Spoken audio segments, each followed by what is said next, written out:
Good evening, everybody. Elizabeth Diamond here for the Tuesday Voices from the Alternative World show with Dale and Sunny. We're going to have a great show tonight. I'll let them introduce that, but just want to let you know for November 30th on Monday, yesterday, we had a fantastic show. So if you have not listened to it yet, go listen to it on it is on the blog. It will be uploaded to YouTube. There was a little bit of technical difficulties, but you can get through it. It's important. It's really great. One of the important things in there was a proclamation given by the Good Guy Alliance, Good Guy ET Alliance, to the ones that still want to cause havoc on Earth. And so, and amongst many other things, it's great. So you can find the links to both Diamond's YouTube channels on the Diamonds blog. That's Diamonds with an S forever, 31.blogspot.com. And if you listen to the show more than once and you like it, please think about giving energy back in kind. The donation button is on the right-hand side. We want you to partner with us as we bring the awakening to the world and beyond. So this is December 1st, 2015. The show reference number, if you call by phone on the recorded line, you can find that recorded line number on the Diamonds blog. This is show reference 330 pound. And let's see, what else? All the links, all their links to Cynthia and Chris and other things are on the blog also. So I can't wait to hear what we're talking about tonight. Let me give this over to Dale and Sunny. Welcome, you guys. Thank you so much for being part of the Diamonds Network benefactors. Thank you.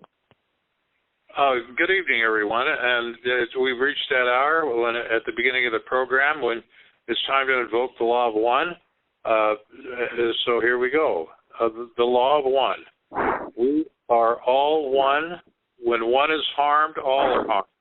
When one is helped, all are helped. So therefore, in the name of who I am, and I am one with all there is, I ask that only the highest good happen.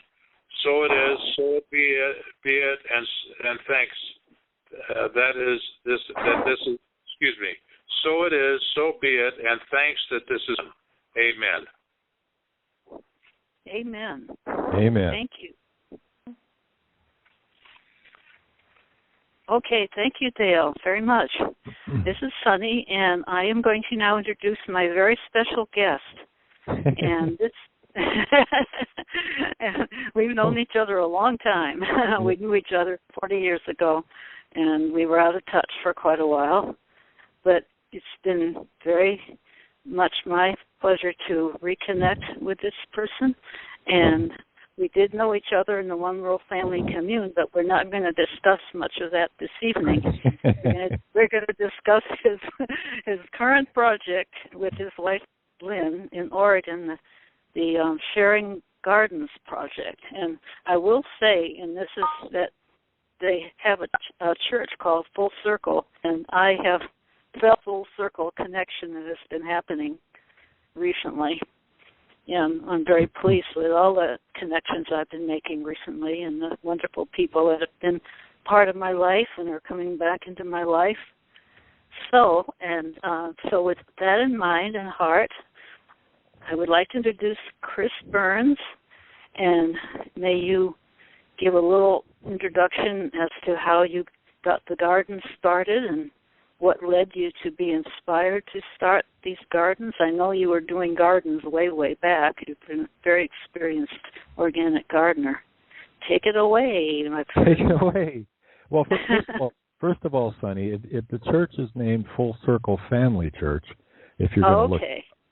And the Sharing Gardens is the outward ministry of our church. It's not a traditional type of church. It's based more on service, true service, rather than lip service, which we're all familiar with. But it goes way back. To being a kid, I loved planting seeds and giving things away and sharing with neighbors and such. And it just sort of morphed over the years I got more and more into it, and I'm just, that's what I do. And now is just I'm an organic grower. I just love it. And the unique thing about this project is that we volunteers, and we rely strictly on donations and the generosity of neighbors and community members, and some people from afar donate to the project. And we volunteer all of our time to coordinate people when they come on a regular basis. We have regular days when people come to participate, and the activities center around the needs of the garden at that particular season of the year.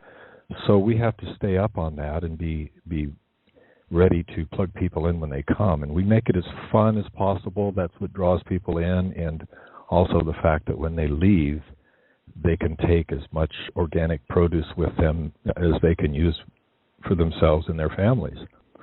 And then there's the strong educational aspect too. We have a beautiful blog site that we write we write how-to articles about, for example, like saving seeds from tomatoes, or planting carrots, or growing beans for protein. Those sorts of things are what we focus on, and a lot of gratitude, a lot of beautiful pictures of children and people doing things in the garden and having a good time. So it's our social life, and it's our ministry, and it's our recreation, if you will. It's just a good life.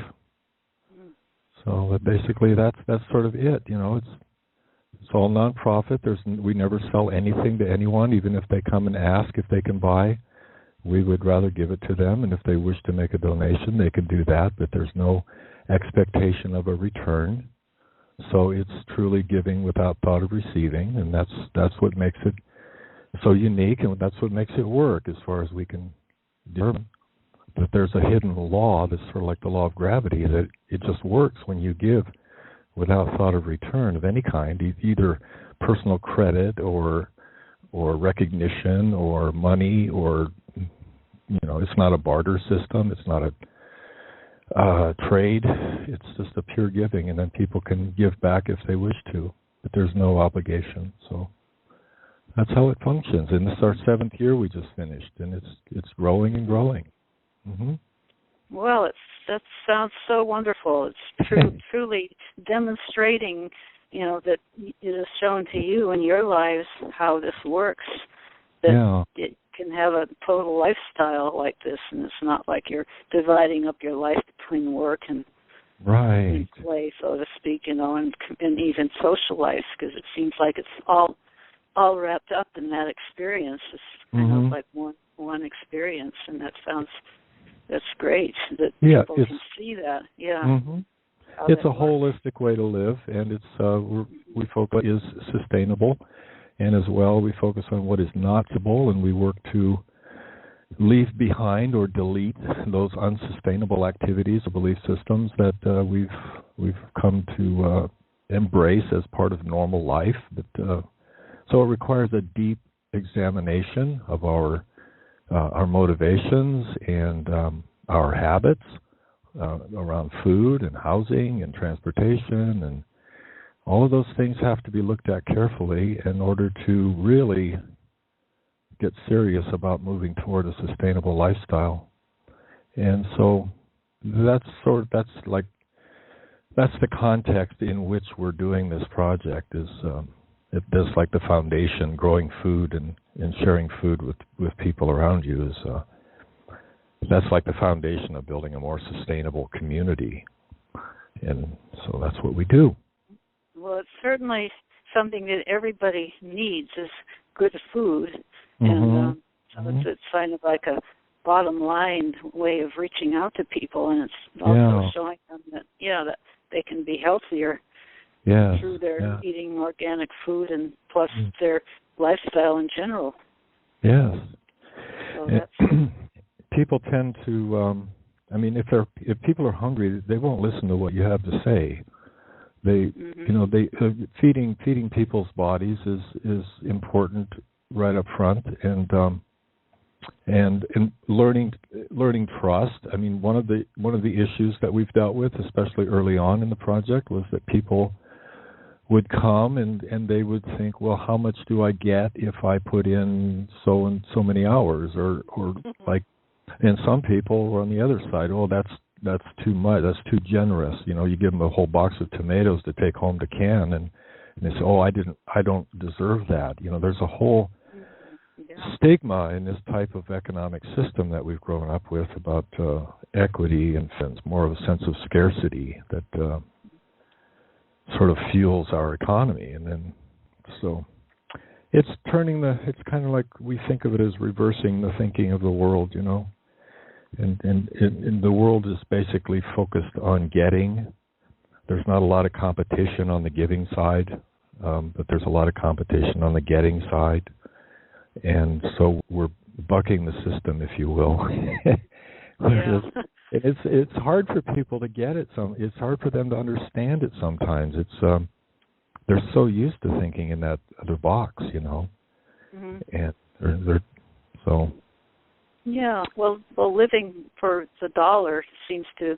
I mean, it certainly is not an easy transition for the most of humanity to make, and a lot of us as well. I mean, we to get out of that, because that's the way things have been set up for a long time.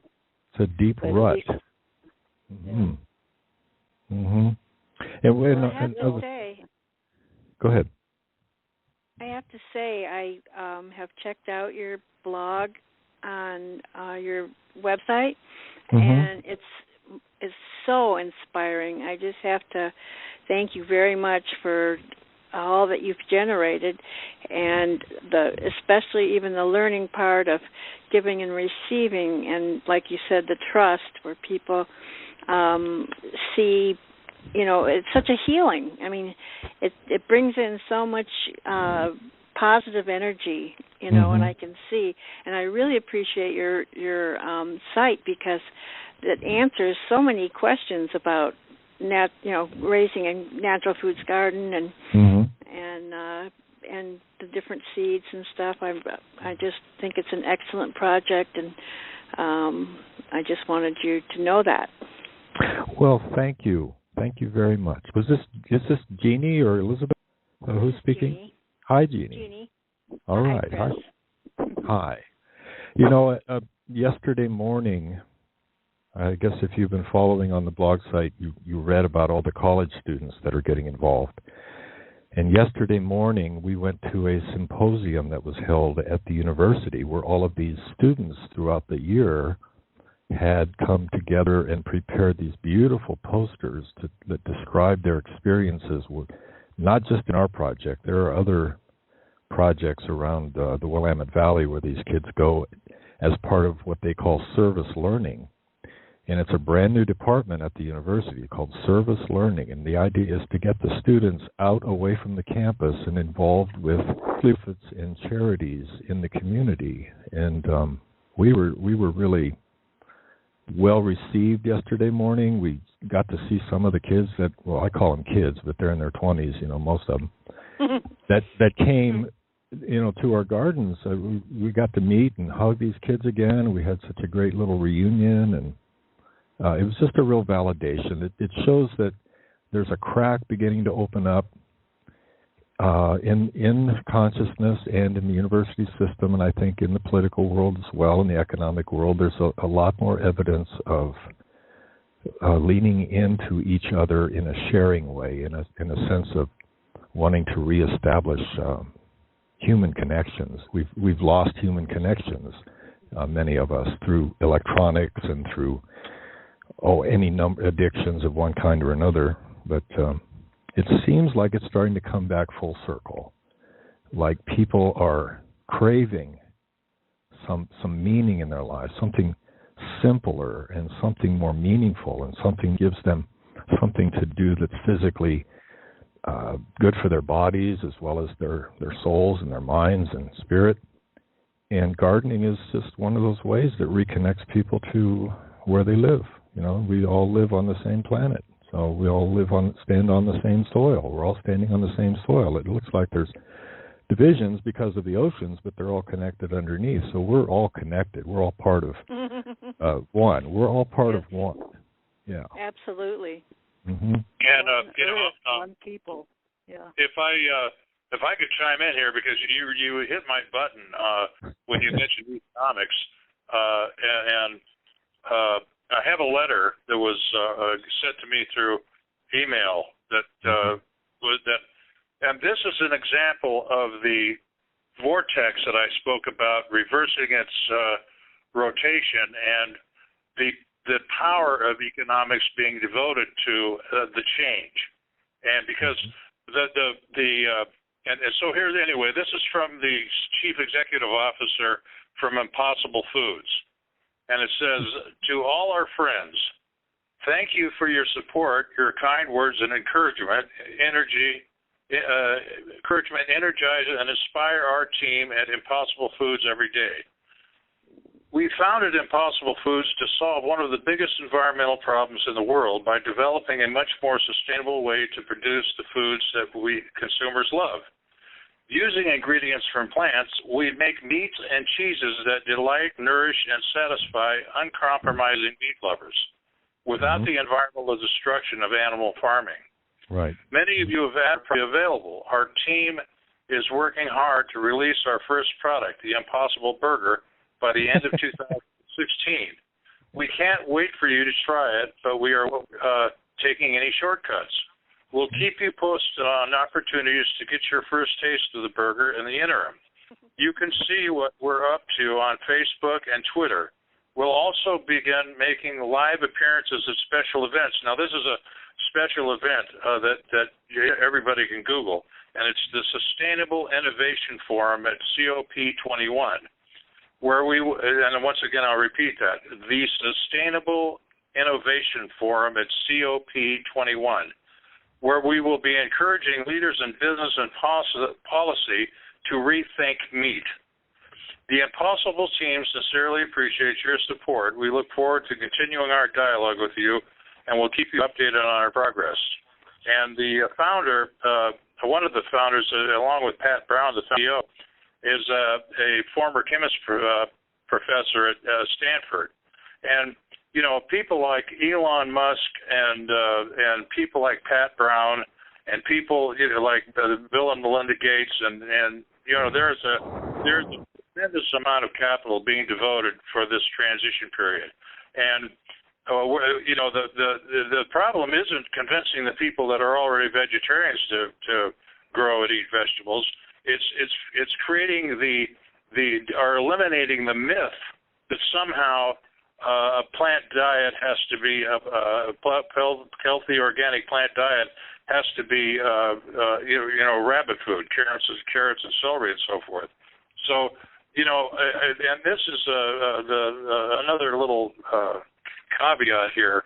It's really important to understand that capitalism is a tool that's really going to make, where the rubber meets the road, is really going to induce and propel and accelerate the change. And it's not, capitalism isn't the villain. It's just a guy behind the wheel, you know. And this is really all serving the highest, best good. So this is and you know, I mentioned before that the chief executive of McDonald's has got another startup that is going to start putting out plant-based food because people are getting smarter, and we're living in an era where the truth is going to prevail.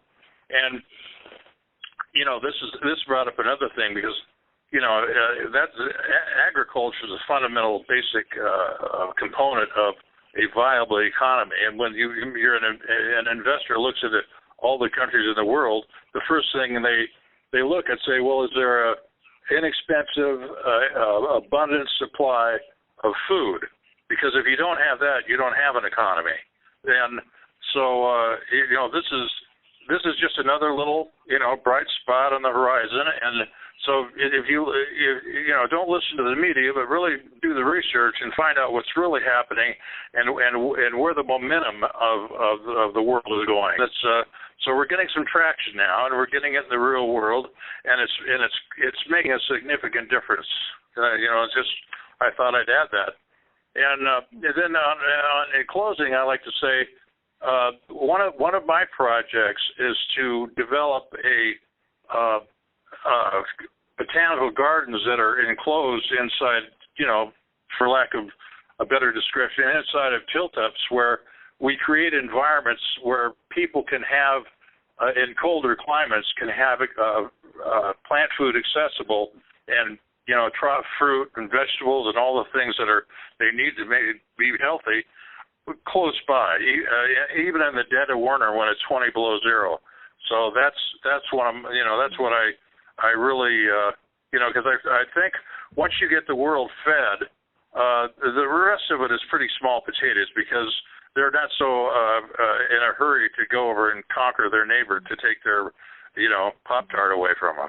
So anyway, that's my input for the evening, and I really it's really huge on my agenda. Of course, along with all the critical things, habitat and energy and community and communication and information and education and music and culture and spirituality and ceremony and ritual, all the things that make a world, So and that's we got to have something in our stomachs before we can make much progress.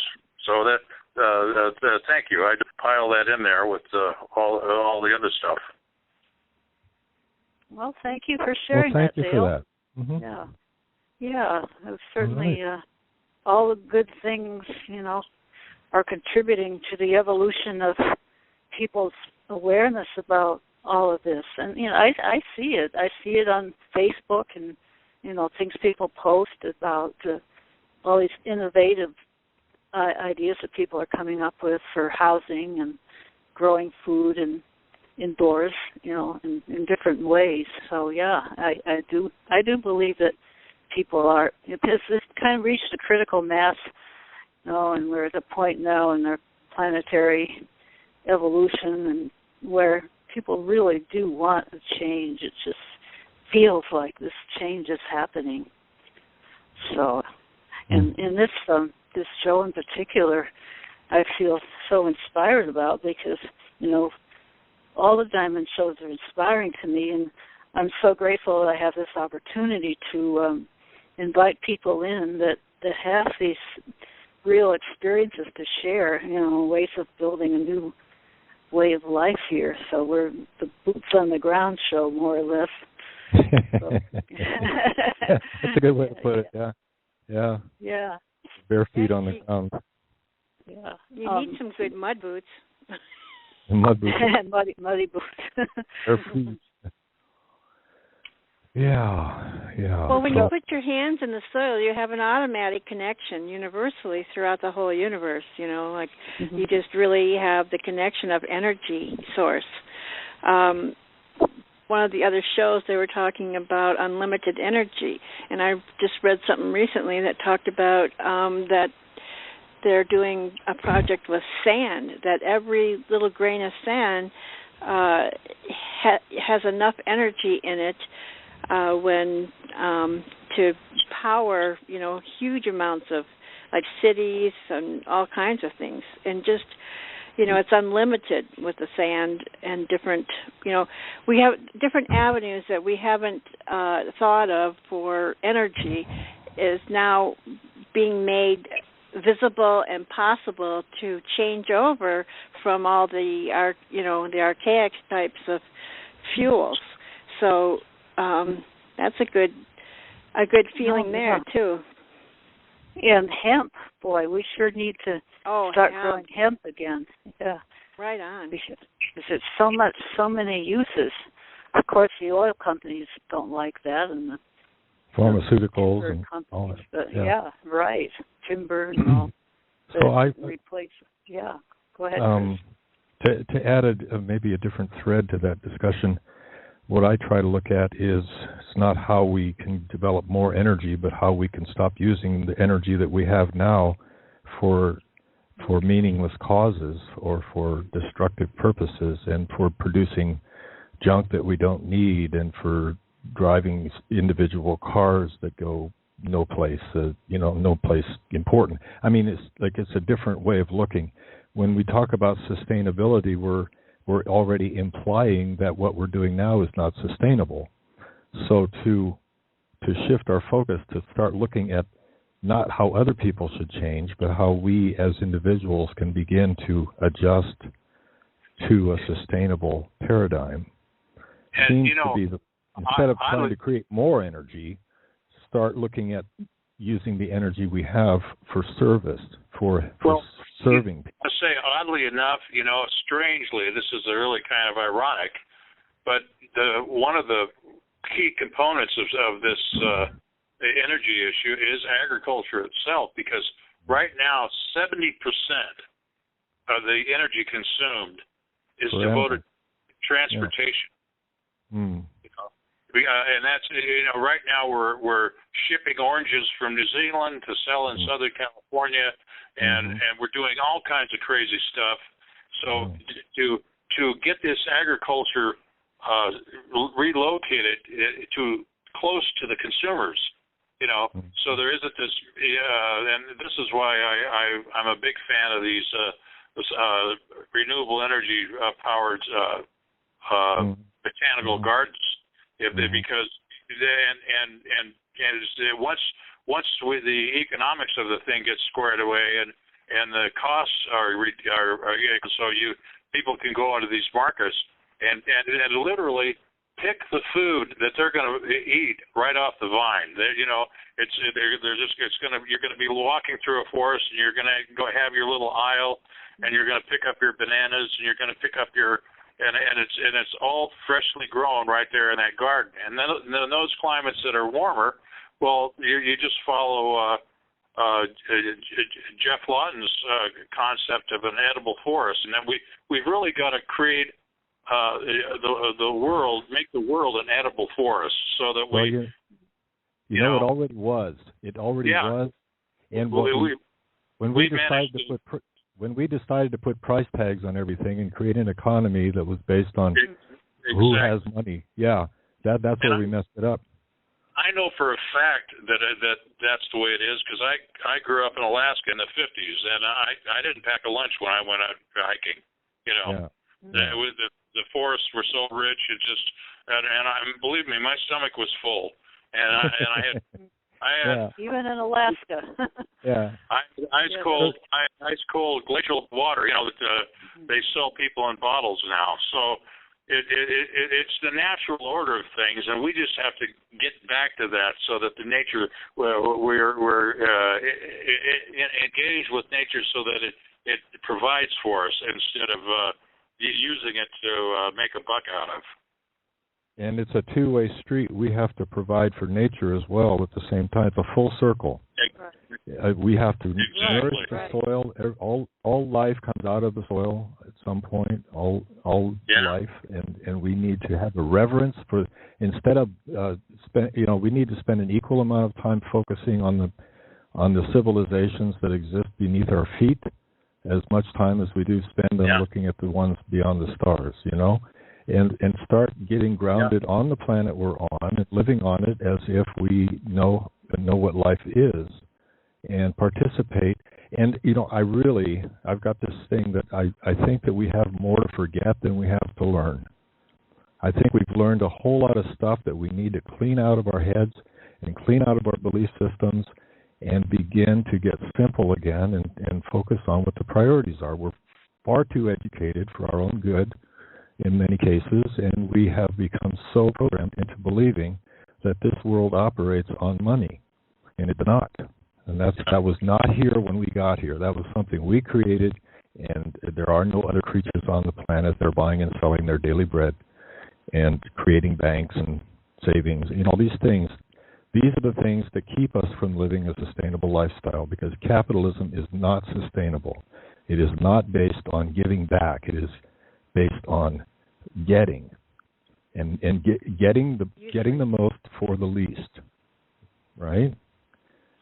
Give the least. Well, to get the most. I just say that's what how. And the only thing I want to say is it's not capitalism. It's the people that are pulling the strings.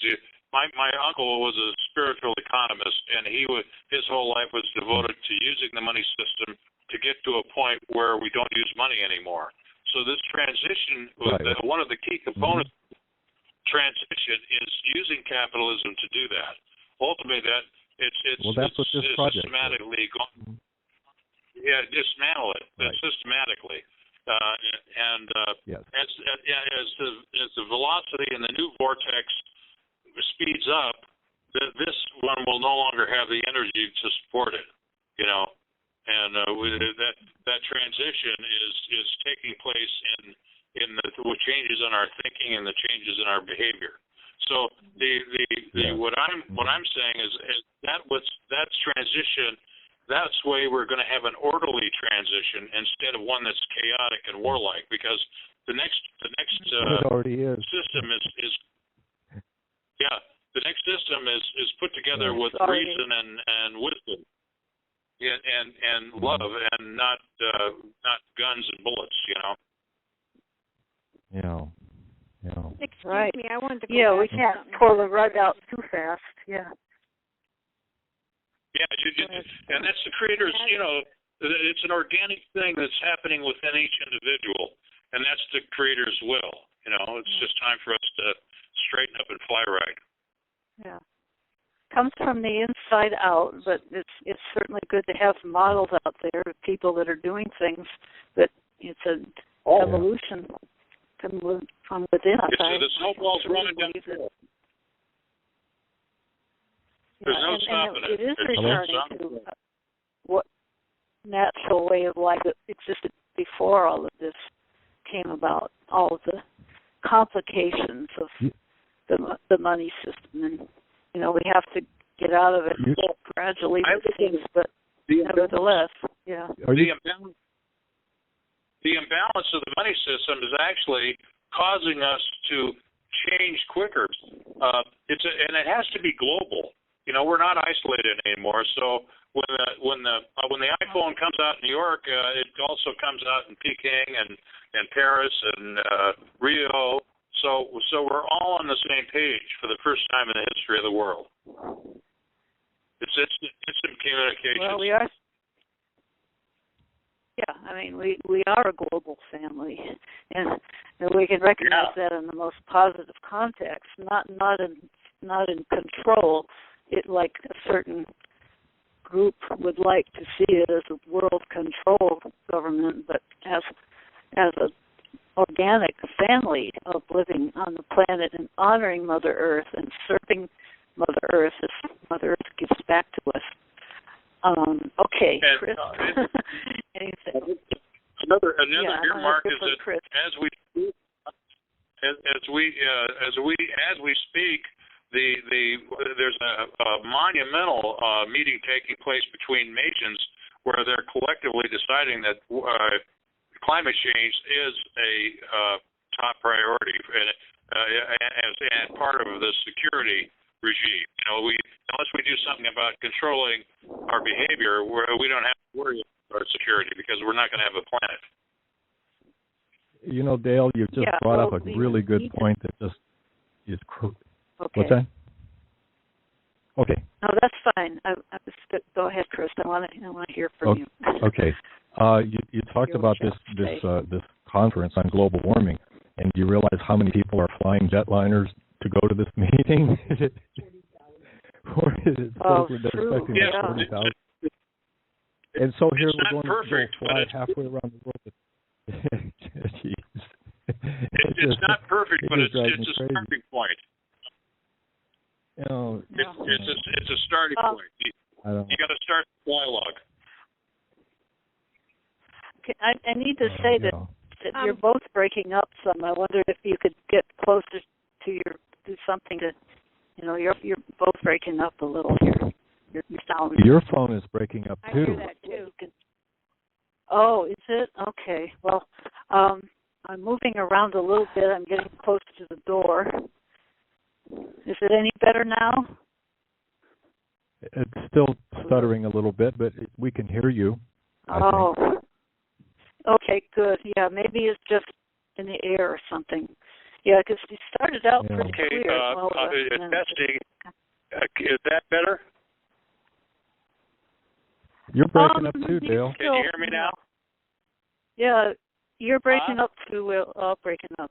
But I can understand you, though. Can you hear me now? I can hear you, but, it Can is you hear me now? I think we're all doing that. We're all doing that a little bit. Yeah. Yeah. Well, Okay, we'll just have to carry on. Anyway, one thing I wanted to say, one thing I would like to say, and that, what I said before, Chris, about energy and the different kinds of energy, I didn't mean to suggest that we use all the energy to make, things that we don't need, but that there are alternatives coming up in the, that, we'll stop all the fossil fuel stuff from happening, that, what we can recreate with the earth, of the earth, and by the earth, So that's all I was saying. I didn't mean to imply that we have all the energy that we need to run radios, TVs, or anything, Yeah, we use too much energy. I guess we could say that. I could agree with that. For so many That's for sure. I agree with that. In the city, all the neons, all the. He's here. Hello? Chris, I know you're still here. Oh, yeah, I'm here. Yeah, there he is. Okay. Yeah.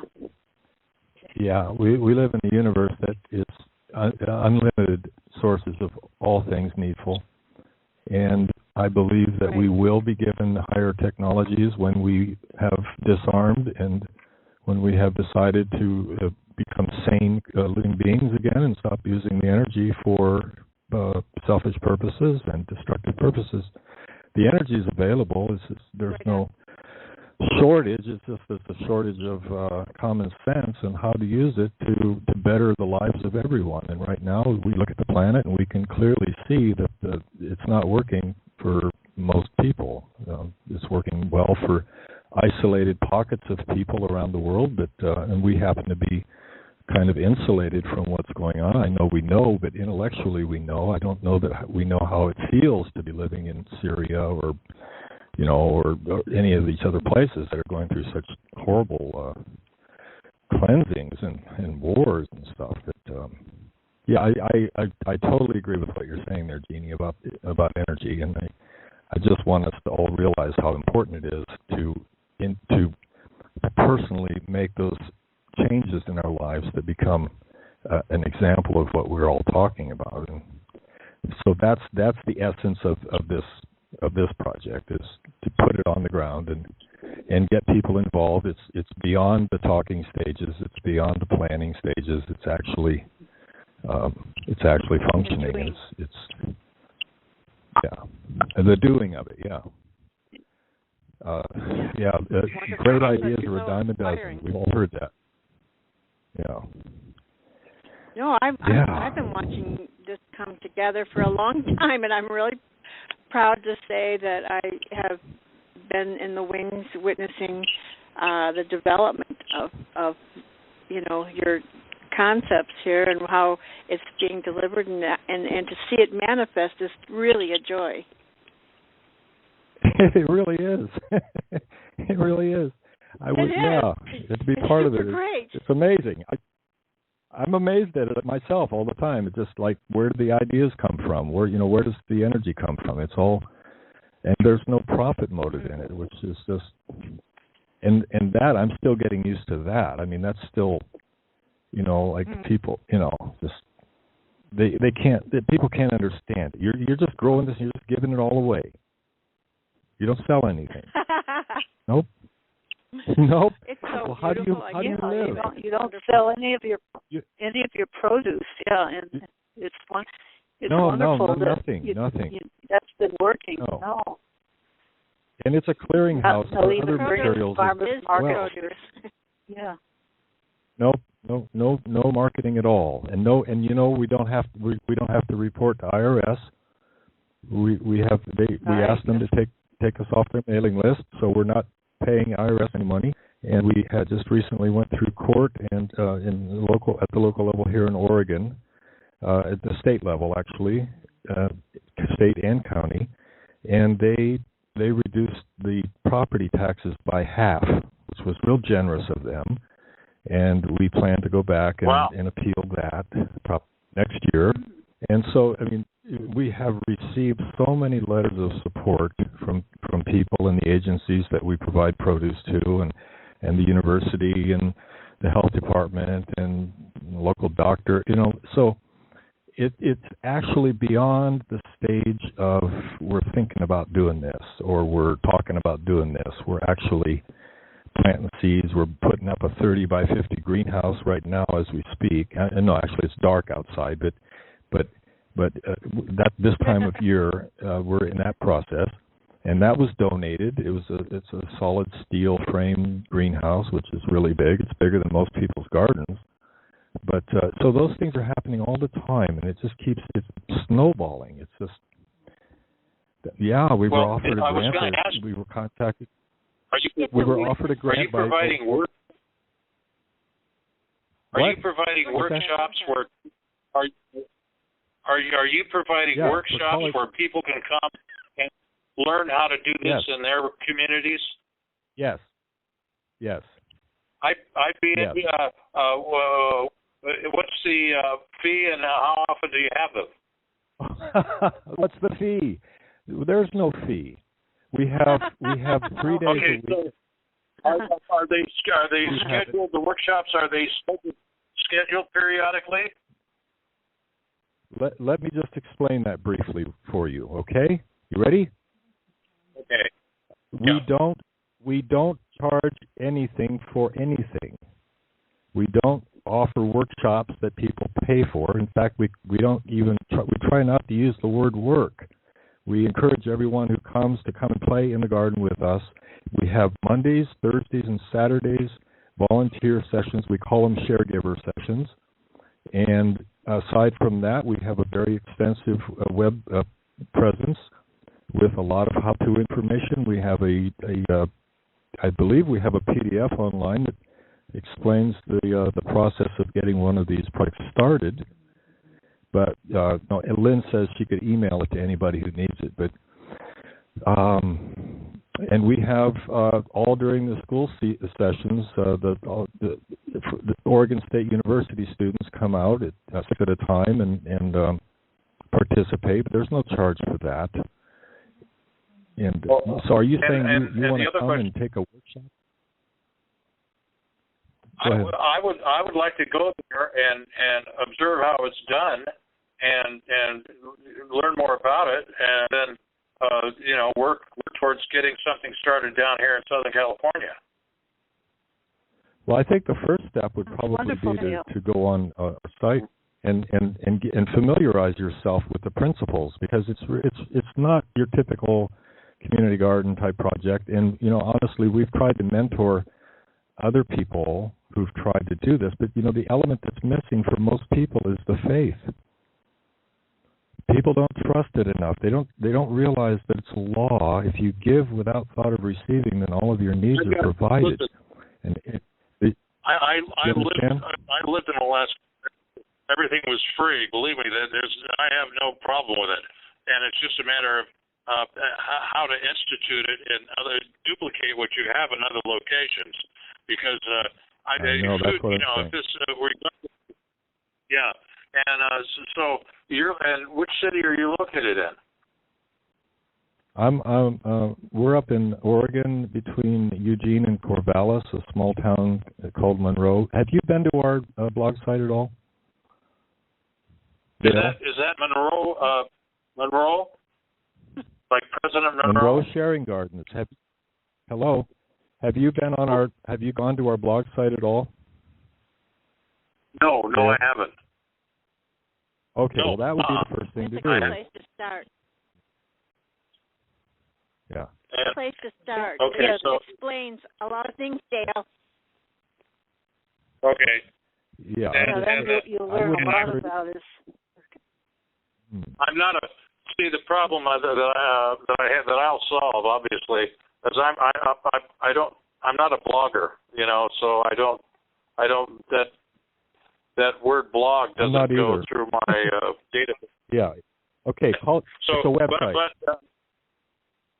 Okay, and the website is. Yeah. I have it Sharing on Garden. my Facebook page. Yeah, I have it on my Facebook page if you want to link to it later. Oh, okay. Yeah, if somebody would be kind enough to do I just go to the so Sonny, I just go to your Facebook page and the information is there. Yes, I linked to the page that said that talked about Chris and Lynn, and specifically, but you can get to the whole blog through there. Yeah, so it's just okay. You can just read it, and there's a lot of information there. You don't have to enter in the blog, but you can. There's a lot of information you can read about the just extensive articles. So that's a good way to learn more about very it. clear. Anybody else what's wants to learn more about it? Yes, sir. Dale, yes, sir. What can I do for you? Do you know how to? Do you know? What can I do for you? Do you know how to do a search online? I'm just.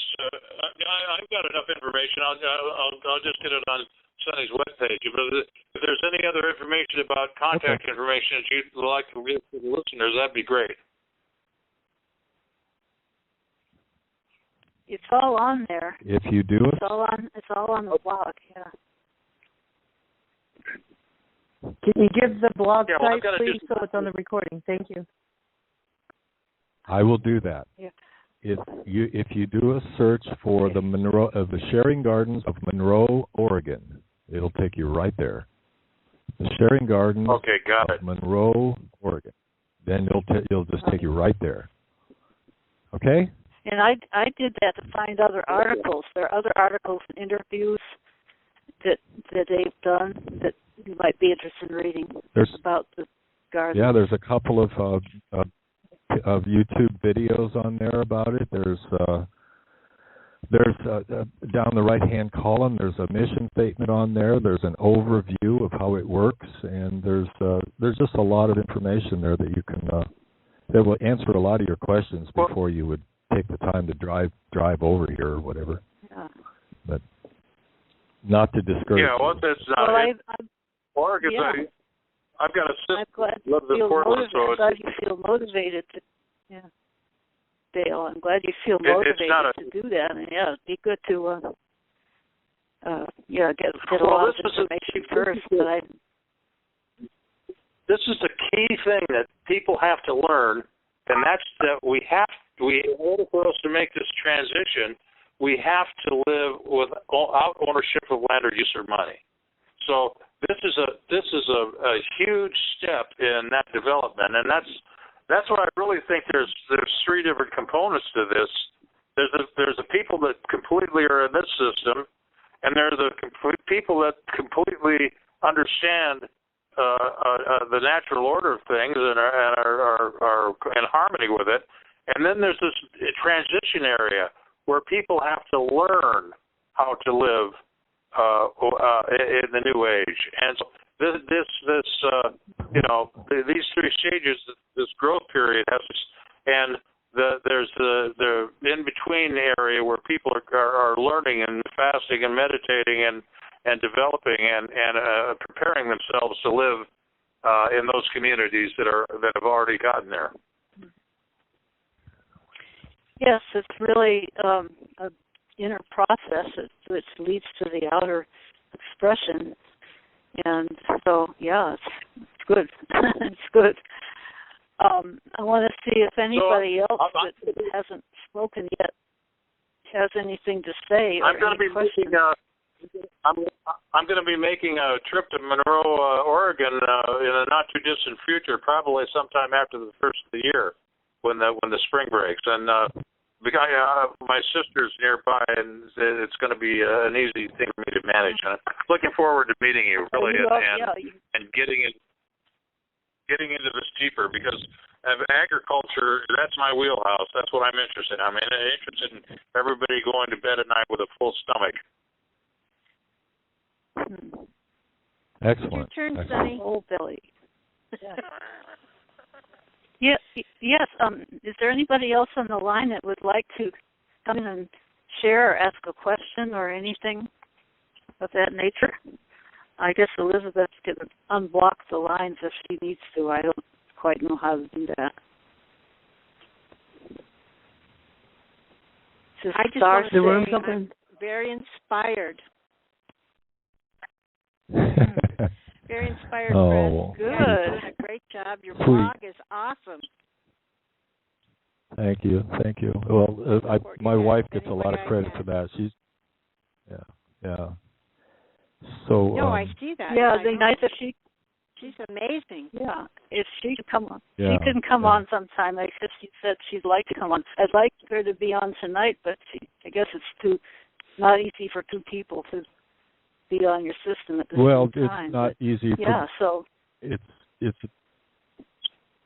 Yeah, with all the people right now that are trying to talk, it's a little difficult too. So one more would just make it is. Yeah. We've got to work on that. face-to-face. Getting a broadcasting format where everybody can we have a better broadcast and a clearer broadcast, so nobody misses anything. Yeah. I don't. It's not usually like this. I mean, sometimes it's like this, but with all of our signals kind of choppy tonight. Mm-hmm. But I hope that the people that listen later can hear and understand what we've been saying and sharing, because it's important. And maybe we will find a system where it will all be a year clearer. That we won't have to deal with this interference, whatever it might be. Yeah. But we're Everybody doing the best we can here, and we're putting it out. We can't pass a talking stick too easily. Yeah, pass a talking take stick. A number. Right? Yeah. There you take go. A number. As far as talking. I would be very interested in what you mentioned before about Lynn's would email, the chapter of how to start the community type. Didn't you mention that, Chris? Okay. Yes, I heard that. And she heard it too. I will email you. Oh, good. Hi, Lynn. Anyway, I will email you my email. Okay. Good. All right. Thanks. We must have a delay going on here, do we? Yeah. Well, I hear you right away. It's not like I think the problem is there's poor reception on all of our lines. It seems to be right now. I mean, I do hear you immediately, and it doesn't seem to be a delay, but. In any case, it's been just good. Choppy. The line is very choppy, but it's been a really good session, Sonny. Yeah. So, it's so where are getting we at close now? to Are the we hour. Yep. It's 26 minutes after the hour. It's been an hour and 2 minutes. Okay, so since we first. Well, listen, I would like to say that this was really an exceptionally good program that I enjoyed. It was informative, and I learned a lot. And all I know, I've got to get to Oregon and learn some things. Well, I'll get there Dale, one of these days myself. Yeah. Happy gardening, everybody. We've got to have a community garden in every city in the world, so everybody gets fed. In the countryside. Well, hey, folks, Dale. Well, thank you. It's been a great evening. Again, good evening, and we'll see you guys next week. All right. Yes, thank you. Very much blessings to everyone, and thank you so much,